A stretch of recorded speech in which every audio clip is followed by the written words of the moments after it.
For the day, the first plenary, and this is centered around the topic breach ramifications, a multi-front battle, customer, media, regulators, security agencies, and citizens. And to deliver the session, it's my privilege to introduce to you all our esteemed panel of speakers, Mr. Jaspal Singh Sone, Global CISO, Tata Communications, Mr. Samir Ratholikar, Senior Executive Vice President and CISO, HDFC Bank, Mr. Arvind Sharma, APJ Enterprise Technology Specialist, Trellix, Mr. Ashish Upreti, Leader, India and SARC Magnet Forensics. And to moderate the session, we'd like to invite Dr. Sanjay Bal, Director General, CERT-IN. May I request you all to please join us on stage and take your seats. Can we have a huge round of applause for our opening plenary?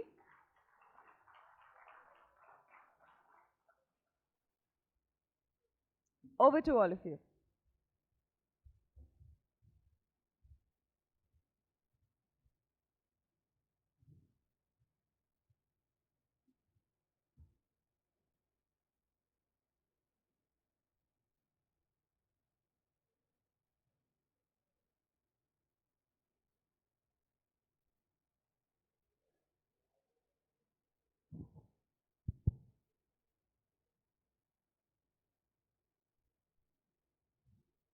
Good morning. Faint people. Breakfast, not had breakfast or not had tea or coffee? What is it? Okay, so this session is on breach ramifications, a multi-front battle, customer, media, regulators, security agencies, and citizens. So let me start with the basics. What is a breach? Anyone? We're talking about breach ramifications. So what is a breach?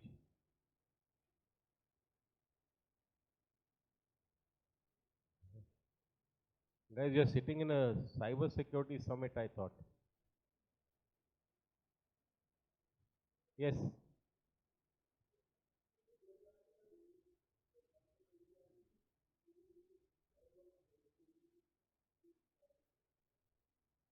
Anyone else? Yeah. Yeah, data has been lost with your permission, with you knowing about it, or what? Without permission, without your knowledge. So confidentiality is gone. So that's the basic definition for breach. So having said that, I'm going to change the format a bit. So we've got a great panel here. It's my job to only throw questions here and there to them, and they are the experts, all the Gyanis. They will explain to you whatever is required. So I'm going to have you guys ask the first question. So someone from the audience is going to ask the first question to the panel, and then we'll see how it goes. So let's get you guys woken up. Who's asking the first question? All right, go ahead.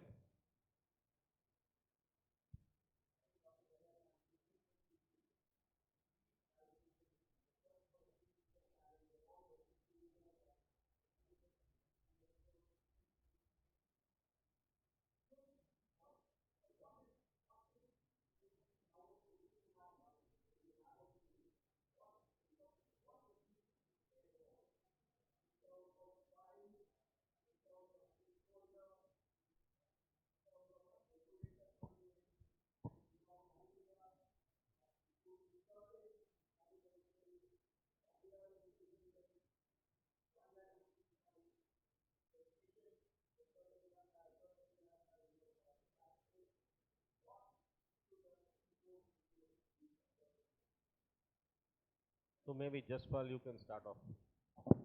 Thank you. I'm audible. Good morning.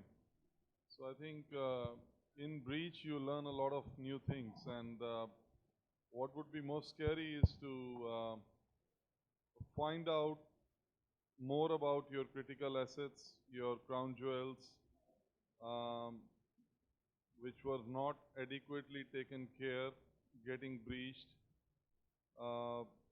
possibly on some public cloud, hosted somewhere where not adequate assessments, not adequate classification, etc. was done. And I think to me, what's most vital is being able to quickly restore back the service first. And then, of course, all the other things which you mentioned. Maybe pass over to others for more opinions. Let Ashish take the next. I think what I'm going to say here is, the fact that we are scared about it is scary in itself. The reason being, it's almost like, driving a car and wearing a seat belt only when the cop is around. Actually, the fact is we have to make this as a habit. I mean, this is not something that we should be scared of. I mean, the regulations will come in. But the fact that, we have to implement this for our own, the ramification that we're speaking about here is, the loss of reputation. It could be your data, which is, everything in your organization. So rather than being scared of the impact, I think it has to be a habit, a continuous process that we need to implement and going to the basics. So Samir, do you want to go next? Yeah, hi. Good morning, guys. Good question, fundamental. The first question which comes to mind is the impact of the breach. Okay? Because what is lost? What is the impact on me? Me in a sense, as a team. And what about the business continuity aspects? So I think these are the 2-3 immediate questions which crops up in our mind, at least from the BFSI perspective, because it's all about customer data, right? And then, the further analysis, communication to the board, your InfoSec committee, etc., the follows those processes. But yeah, to answer to your questions, this is, I think, the first couple of thoughts which immediately comes to mind. Arvind? I don't want to say this on a lighter note, but what should be a CISO afraid of? I think it's their job. And that's a reality. A couple of years back, there was a survey done in America. What is the average time span a CISO spends in an organization? And that was around 1.5 years. So the point I want to make is the kind of pressure that team goes through to survive that kind of breaches which are happening day in, day out, that's also not easy, right? When we say, okay, we've detected a breach, but that breach might have happened months back, right? So how do we understand the scope of that breach that we've just detected, right? And how would that impact us from a team perspective who's detected it now, right? So that's a lot of pressure, right? So that's my input to it. It's not an easy job to detect those threats. Great. I think you got some answer, and as rightly mentioned, ramifications of a breach would be in terms of a financial loss, reputational damage, legal and regulatory compliance issues, loss of trust and confidence, and also because personal consequences might be involved. So what happens to an individual, etc. So there are challenges, and as rightly mentioned, if the job is there for 1.6 years, so I don't know how many jobs you jump, and so you become a veteran in handling breaches, that means. So from one organization to another, so you are only handling breaches. But if that is the case, going forward, how do you learn from these breaches? What are the learnings you take? And how do you implement those? You want to take a shot at that, Jaspal? Sure. I think I would say Rome is not built in a day, and every breach is an excellent opportunity to add some learnings and add the recommendations, whether they are internal as part of your incident investigation or if there is an external audit or whatever. This often leads to certain areas, certain very specific things being pointed, which should be then turned into an opportunity to add more capability into your overall security strategy. Of course, all of us think of what are the right things to be covered on any given day, but incidents are real, and they do happen, and they do point that there are gaps, and it's just right that we take those findings in the right light and build further on our security capability. So Arvind, do you want to add something? I think most of the things are definitely covered. I would just say learning becomes faster when there's collaboration, right? So one person cannot share all the intelligence of or their experience of a breach that they detected earlier. If they collaborate with the team, that becomes a faster learning. So we should not depend on only one team to share their learnings. It should be a collaborative approach to share their. It could be from a technology perspective, people, processes perspective, right? So sharing that learning helps the organization be more mature. Samir? Yeah, so nothing more exactly to add here, but maybe I want to add a couple of points on a connected pointers. Look, there are huge learnings out of any breach or any incident, even for that matter in event as well. So I think periodically, if you do the tabletop simulations of the breaches, of the incidents, that gives us immense opportunity or the pointers for us to tweak our playbooks and act effectively as a collaboration, one team in case of actual crisis. So maybe, pure play breach, complete manifestation of the incident, and, a tabletop simulations on a regular basis. I think a marriage of these tools will give us fantastic inputs in terms of how to handle it effectively without getting into much stress or worry, and handle it as a one team, in the quickest possible time. Do you want to add something? Yeah. Just a point to add here is I think the only positive that comes out of a breach is it makes us all wiser. In 90% of the cases, security stack has been updated, and robust security measures has been taken into consideration only after the breach. The management then looks at it from a perspective of investment rather than a recurring cost. And the blame, I would say one thing that also needs to change is the blame that the CISO carries after a breach has happened. He carries it with him. I mean, the next any organization that he goes to after, I mean, an average of 1.5 years, and people would really come back to him saying that, okay, you were the same guy where a breach happened. So that also needs to change. I mean, the blame is not just on an individual, but it is an organization that needs to, implement the security measures. Yep. So what? So I think on the point on blame and trust, this is a very vital sort of a thing from an incident. And my colleagues have spoken about the trust, what needs to be reinforced back in the CISO organization, but equally alike, an incident and the right handling of incident is also a great opportunity for the CISO team to come together with other business units, whether it's operations, whether it's technology, and create this camaraderie between the teams that becomes the foundation for a stronger trust even after the incident. I think that's a very important point, and how you handle the incident would determine whether after the incident you come out stronger or there is a greater divide continuing on the journey of pointing fingers on what led to the incident. So I think the software aspects of handling incidents are as important as the technology which goes behind mitigating, preventing, and detecting it. that's an important point. Just while talking about, there could be a creation of a security divide. We hear about digital divide, so he's talking about a security divide that may be getting in, or we may become stronger. And what I hear from Ashish is there is a need and requirement for a culture change. Basically, there's a challenge from a culture perspective. So organization culture has to change, and that will happen when your individual culture changes.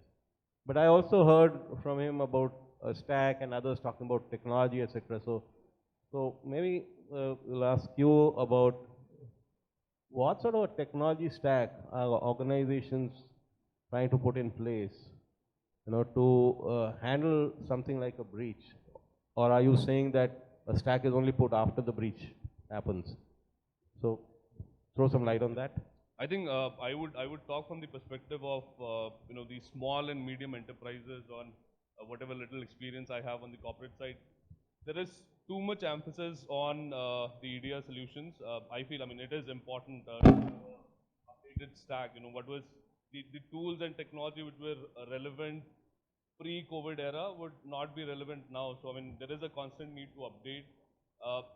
But again, on the defense side, we are still doing okay. The problem that I see here is on the response. Right? There is very little focus on the digital forensics and incident response side where, I think I was reading a recent report of from IBM where they said that an average breach detection and response time is about 9 months. And bringing this time to about 7 months would save about 1.2 million in dollars. But again, you know, the cost to a particular breach is not relevant because it's a long-term process, and you know the time lost in coming back to where you were. I mean, if you calculate that cost, it's huge. So I think there is a need to use the AI and automation where you know the simplest task which happens on day-to-day basis can be automated, and your resources or our resources can focus more on the the important or put more emphasis on the tasks that are actually impacting the organization on a bigger scale. Samir, do you want to add something from the banking perspective? What sort of a technology stack may help? Look, banks are the compliance-driven institutions. So naturally, it is well expected that the complete technology stack has to be there in place to serve the internal and external needs. So I think in that sense, there is a fair amount of maturity in terms of creating that layer of defense, because regularly you goes the auditing, even by the regulators, periodically they come inspect your setup to make sure that whether it is in line with the policy requirements, RBI guidelines, etc. And then there is going to be a continuous improvement which is expected by you, which again goes through validation exercise during the next audit. So it's a fairly well-defined, well-formulated process in the banks, and I think there is a fair amount of maturity.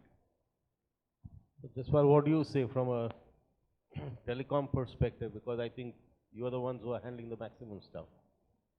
So I think I'll just take a slightly, a side view on this. And besides the technology stack and adding more functionality in your security capabilities, I feel identifying where your critical processes lie, where your critical systems lie, and where your vital data lies, I think that's the biggest challenge for most large organizations. And one way to try to stay on top of this is to regularly incorporate some of the cyber crisis management type drills as part of your larger business continuity efforts. That's a great way to test it end to end and create scenarios where you assume part of your data or part of your systems or part of your operations is impacted through a cyber breach, and that brings in quite a lot of visibility into where the gaps are, and then you could slowly, steadily address this. You want to add something? Yeah, I'll just add probably 2 quick points. One is our approach, how we look for an upgrade in the technology stack is whatever evaluation we're doing, a red team activity, blue team activity, and so on. The approach should be towards adding on to what we've already invested in, rather than replacing something which did not do well in a particular test, right? I see that organizations do not sometimes do not value that particular investment, and then look for probably the wrong use of word here is blame, right? It should be from a maturity perspective, how we can make that technology more mature. And there are enough examples around this. So second point is around, there are centers like NIST and, Maitre and framework and so on, which are good, frameworks which can help an organization move towards that technology maturity, right? So how we evaluate those technologies and what is the path we take while maturing those technologies are already set. It's just that, we take those as the frameworks, choose a framework which meets our requirement from an organization perspective, and help use that to mature us. Great. I think most of the guys are now busy on their mobiles, catching up on their emails, early morning emails. So I think now it's time again to go back to the audience and shake them up a little bit. Next question from you guys. Yes. So, we all understand. I'm Lalit from Infosys. I mean, the evolution of the security tools, technologies has been always ongoing process. Is there a time or is there a process that's going on? Should we rethink the entire setup? Should we relook at the day that internet is born or the new internet that should be there? What do we do in terms of handling breaches? The moment that there is a footprint of data of an individual, how do we put security, privacy in place on day one that the person is born? I mean, is there some process that should be thinking to what do we redo what we have done so far so that at least for the future, we are relooking at the entire security, privacy, data breaches. Otherwise, I mean, every day there is a new attack, right? Every day there is a new breach. So excellent question. I think that's why, as I mentioned in the beginning, we've got great guys here, all thinkers. So they will give us some good answers. Why don't you start? Thanks for the question. Probably I would say let's start from empowering the data owners. If the data owners know that how they can, they can secure the data that is critical for this organization, I think that is a good place to start with. And make sure their data is labeled properly, is classified properly, so that in case, so first of all, we should know that where the critical data is. The organization would know that only if the data owners have marked it properly, right, have classified them properly. So I think we should start with that, so that, because there would be breaches, but there would be breaches might not have very large ramifications, right? But if there is a critical asset which gets leaked, that's the major ramification that we fear. So if we know where our critical data is, how that data is classified, and the organization can then put some perimeter level securities, or even at the code they can have those layer securities which can help that data and protect that data. I think that's a good approach to have. So we should start from data owners. I think his question is that if you rethink the internet itself, rather than what you have today, then what are you going to be doing? So from a futuristic perspective, so do you want to take a jab at that? I mean, see, what I like to say here, and based on a lot of things that we've already covered, there's no silver bullet, and I know, I mean, at some point of time, we have to concentrate on going back to the basics. No one size fit all, but the good start here is, we need to start talking about it. I see a lot of people, we don't talk about it. I mean, rather than, so the threat actors, when we talk about them, I mean, they are organized. There are people where, they have a team where you could probably hire someone to write a code. There are a team of people who are basically negotiating on their behalf with the organizations. But on the other side, we, on the defensive part are not that organized, and we have not come together. So I think the first and basic thing is start talking about it. Like Dispal sir mentioned, that we need to have, I feel that in every communities, we should have small communities where, we should start talking about the breaches rather than sliding them under the rug. Samir? No, honestly, I think Arvind, Ashish, both of them, they've added good points on that. So nothing, honestly, Sanjay, anything incremental to add here? Just for I'll take a slightly different take at your question, and I don't know whether this relates, but the way I look at it, when the enterprises had a fresh look at cloud adoption, I think they were exactly at the same crossroad as what you defined. They had an opportunity to do a lot of things right this time. What I see on the contrary is that people often also take cloud adoption as a means to A, on one side, accelerate their digital ambitions, but B, at the same time, also bypass some of the typically laid governance processes which have been set for on-prem deployments and creating things in-house. Now, what this is leading to is, once again, my favorite topic. Do we really know where our data lies? Do we really know where we are running our critical systems? And with more players coming onto the game now, how do you ensure that everybody is following that basic minimum hygiene? I think, like my colleague said, in the end, it will come down to the basics. Having the right authorization, access control, the right build standards, the right DevSecOps procedures, the right security toll gates, and now orchestrating it across a much larger ecosystem of suppliers, whether external or internal. I think the thing on one side, why it may appear that it has fast-tracked our sort of digital ambitions. At the same time, I think from a security perspective, this has made the puzzle a little bit more complex. Not directly answering your question, but some of those points I believe are something similar to if we had to redo this once again, how would we look at it? Maybe, I don't know, you guys should think whether you need to have data obfuscation right from day one and various stuff so that even if there is a breach, it doesn't have an impact, etc. So it all boils down to, as he rightly mentioned, to data. So if you're going to look at data, what you need to do at the atomic level of data is what you need to think of. So anyway, I think this requires a little more of debate. So in the interest of time, we can take this offline. I believe you have a question, so I'll give you the chance right now. A breach is every CISO's nightmare. I'm Sameer Dutt from Forensics Guru. Mr. Jaspal, you had mentioned, that the first step is mitigation. But how important do you see, DFIR as part of your InfoSec, landscape?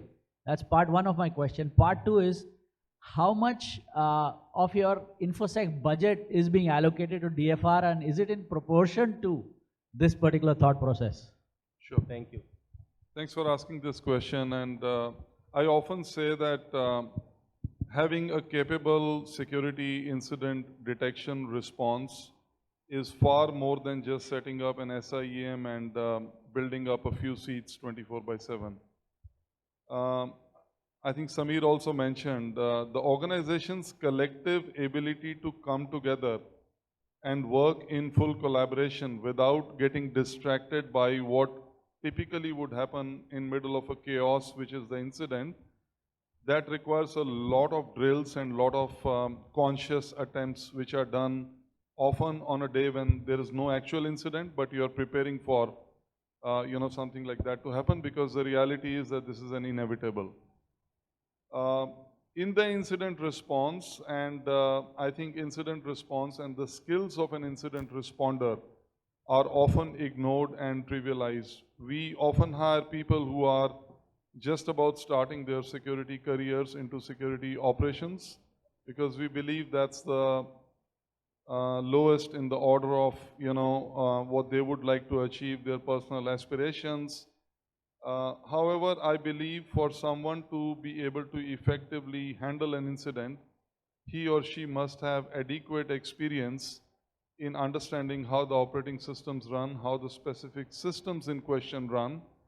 And this brings us close to the point you raised about forensics and what you gather for forensics, and having the right solutions and the right sort of setup within your organization where you could sandbox, take the control and not allow others to touch important forensic evidences while the investigation is going on.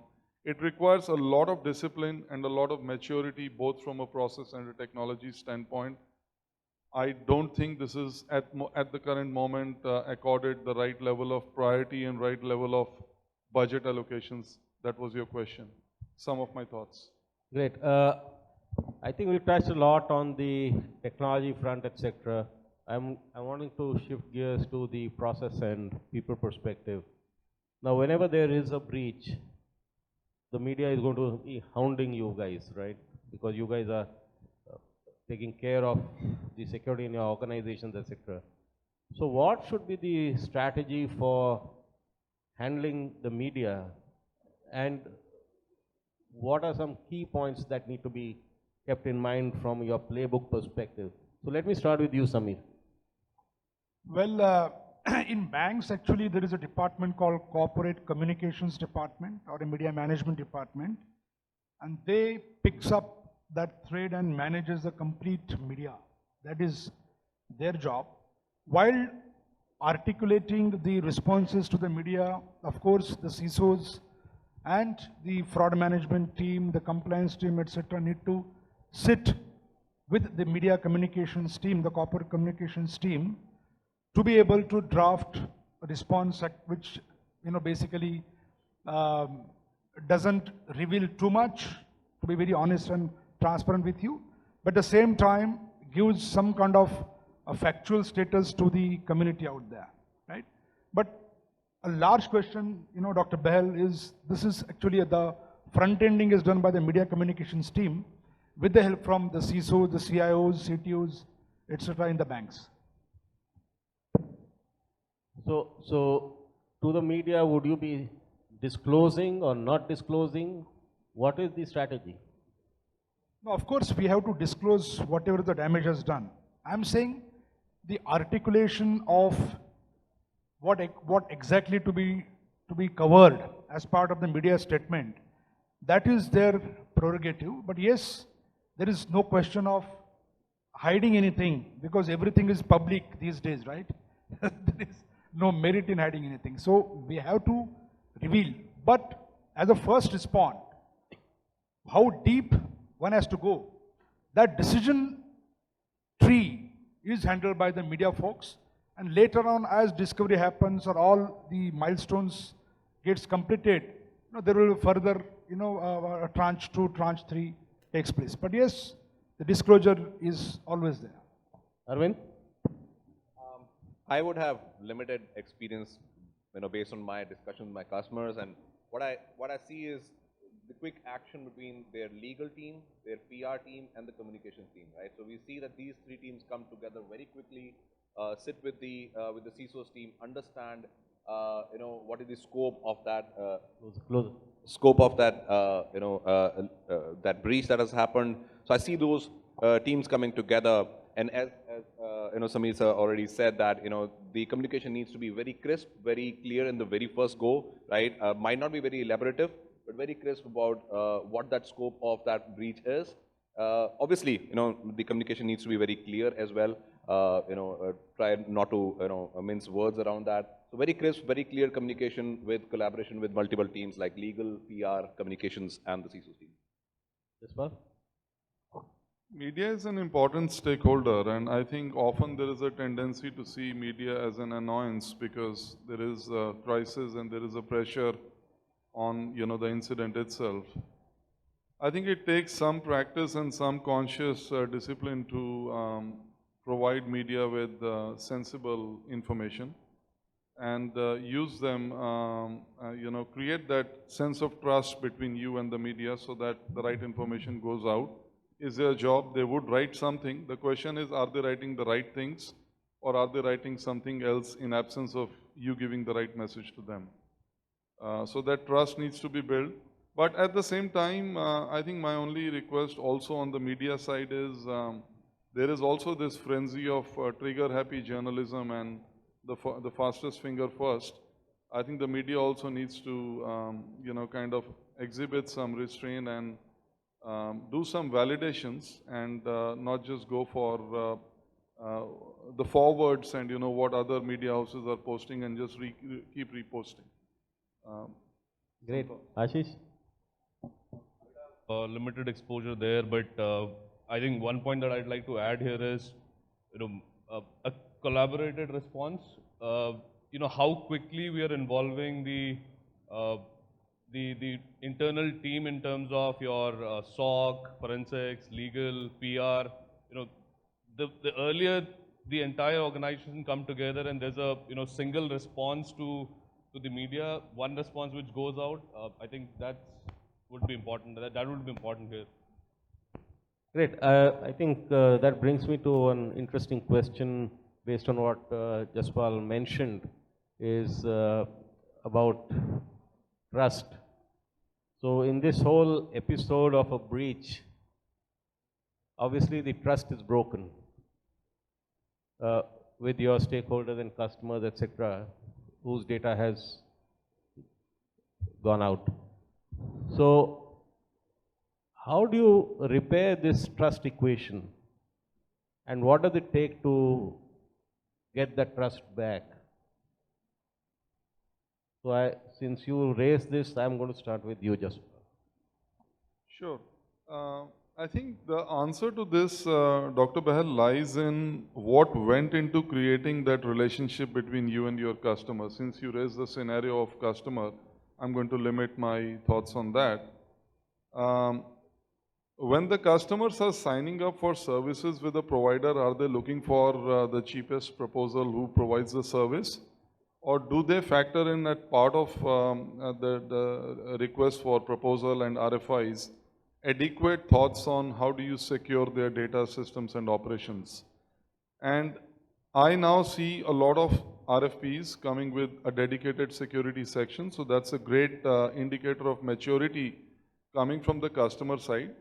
But what I would like to highlight is if the providers see that that's missing, I think it's equally incumbent upon them also to bring in this topic for discussion. Because in the end, you could still do the things, get that deal and start working with your customers.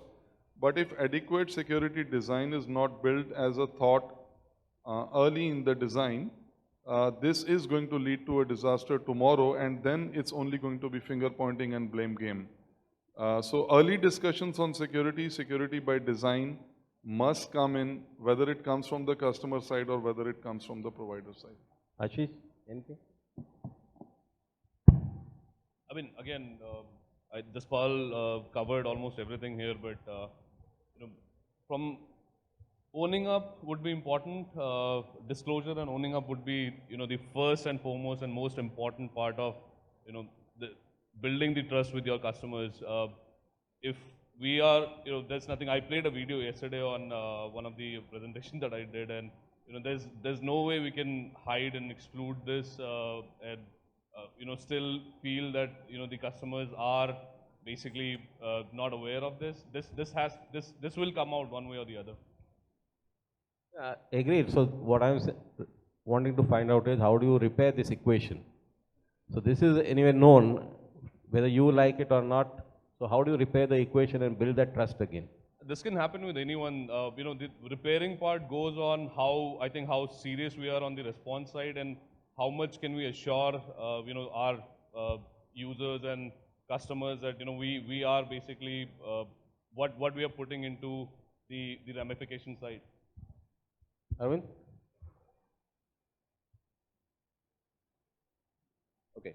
I'll take a small example here. So a few years back, I'm taking a banking sector example here, but a few years back, a lot of banks were under tremendous phishing attacks, right? And I was talking to one of the CISOs at that time, and he was telling me that, every week I get a lot of mails from my customers giving me the phishing URLs.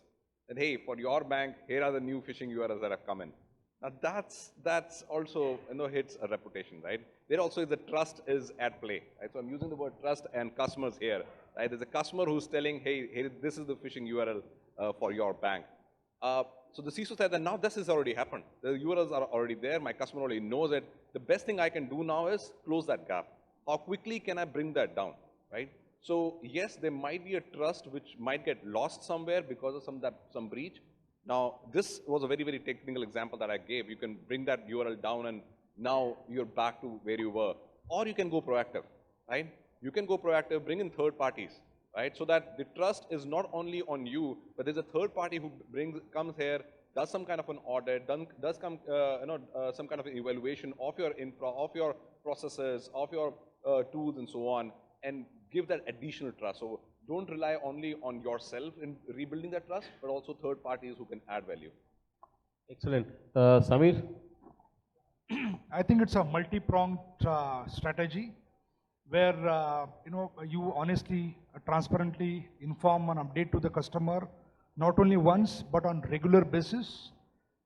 The relationship managers of the customer, you tell them to be in touch with the customer and inform them about what efforts, for example, the banks are doing, etc. and what are the various steps the bank is putting in place, including the cyber insurance part or data recovery part, etc., etc. Third, maybe, you know, a one-to-one communication by your top management, maybe your chief executive officer, to the customers or the SMSs or the emails, you know, or to the calls to the selected set of customers, also give them the comfort.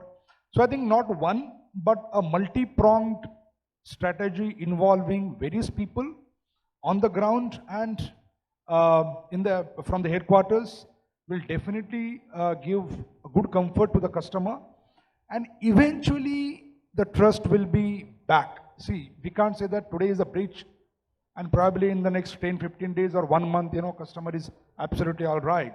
Probably it will take, you know, a little bit of more time to again repose the trust and make sure that he understands that yes, this is common, this is inevitable in today's world. Yes, my bank is putting a lot of efforts and intentions are very clear. They are communicating me, and I'm sure this is a great institutions to work with. Yeah, excellent. So I think those who are here would have understood what needs to be done in your SOPs and playbooks from trust perspective, from media perspective, and some of the technology perspective, etc. I think we try to cover a lot of stuff. So I'm going to open it up again for the audience. Some question? Yes, go ahead. Yeah, hi. My question is regarding the AIMS attack. So what we have learned from there? Still, we are in the 1 month, on the 23rd November, the attack We don't have anyone from AIMS here. Yeah, So you'll have to limit it to those who are here. But what we are learning from the breaches? My question is related to the breach. What we are learning? So I think we'll have to wait for someone from AIMS here to talk about that, rather than people trying to suggest something which they are not aware of. So I don't want to take hypothetical cases here. I can just add one point though. I think collectively as an industry, we are maturing towards accepting that incidents can happen and they will happen. I will just take one small example, and that says a lot of good things about this point. And there was recently one breach where one of the security research company was compromised. And on the day one, I saw a lot of competitor companies sending, you know, flooding the WhatsApp messages with, hey, this company has been breached, and hey, this has happened and that has happened. On the day 3, I saw the same company sending a very different message that please be aware that Indian security research companies are being targeted. Today it was this company, tomorrow it could be we, and day after tomorrow it could be someone else. I think that says a lot of good things about people waking up to the reality and everyone agreeing to work towards a common cause to deal with this menace, because this is not something which could only happen to someone else and will never happen to you. So just rest my point. I'll probably add one line to it, which is state-sponsored attacks are very common nowadays. Every country is going through it. Every business sector is going through it. How quickly we learn about those campaigns that are happening, right? Those threats that are happening globally, probably at your region as well. It could be impacting India. It could be impacting, you took one name which is from healthcare. It could be happening to one healthcare organization. It can happen to another as well, right? So we've seen so many healthcare institutes getting attacked via ransomwares, right? So this is very common. How quickly we can learn about those campaigns or target campaigns that are happening around us and make sure our infrastructure is secure, is ready to handle those campaigns. I think that's very, very critical. The only thing probably I'll just add there is what is known from the public domain is that you need to, and what we've talked also here, you need to have a proper technology architecture in place if you want to make sure that some of these things don't happen. And there was, I guess, some challenges from a network segmentation perspective, etc. So those are some of the learnings anyway. So any other question? Yes, I want to give one last chance to those who have come in late and if they had a question. But if they don't have a question, that's fine. Morning, Sanjay. It's always pleasure to hear you. Now that certain requirements are in and most of the organizations are complying with your directives, your team is also getting probably insights from each of the constituents in India. So what's the first 6 months looked like post these certain directives in terms of insights for your team and how you're sharing with the industry? No, 1 minute. This session is on breach. Breach ramifications. So limit your question to breach ramifications. All right, sorry, yeah, then I'll pass it on to somebody else. So anyone else who has any question on breach ramifications? So let's say you are managing a breach and you are managing the ramifications of a particular breach and a subsequent breach happens, and that has been witnessed in, let's say there were few recent examples. So it's going to be a death knell for the company mostly, and how do you manage that, and how does your playbook evolve in, let's say, after a breach has happened? So who is this question to? I think that's to the whole panel, whoever can. Okay. I can probably take the first shot at this. Bring in the right IR team. That's very, very critical over here, right? Because we might look at one breach at a time, but if we have the right IR team engaged real quickly, they can probably see that, hey, you might be, because I'll take an example. There is a ransomware, Emotet, right, which is very common in banking industry. Now, and it has evolved in the last 15 years. Now, that is the current state at which it is. When it breaches a particular organization, then it opens up communication to every other malware and say, hey, I've already successfully breached, please you also come, right? So if you have the right IR teams here, they can understand the scope of that particular breach. It's not probably only the first breach that has happened and got detected, there might be others coming our way. So involving the right team at that time to come and check your infrastructure, I think that's the place to start with. Good, thank you. With that, I think I want to thank Samir, Arvind, Ashish and Jaspal for being such fantastic panelists and giving us so much of gyan and knowledge early morning. So I hope the rest of the day for you guys will be good. Thank you all to the audience for being so patient and asking some fantastic questions. All the best.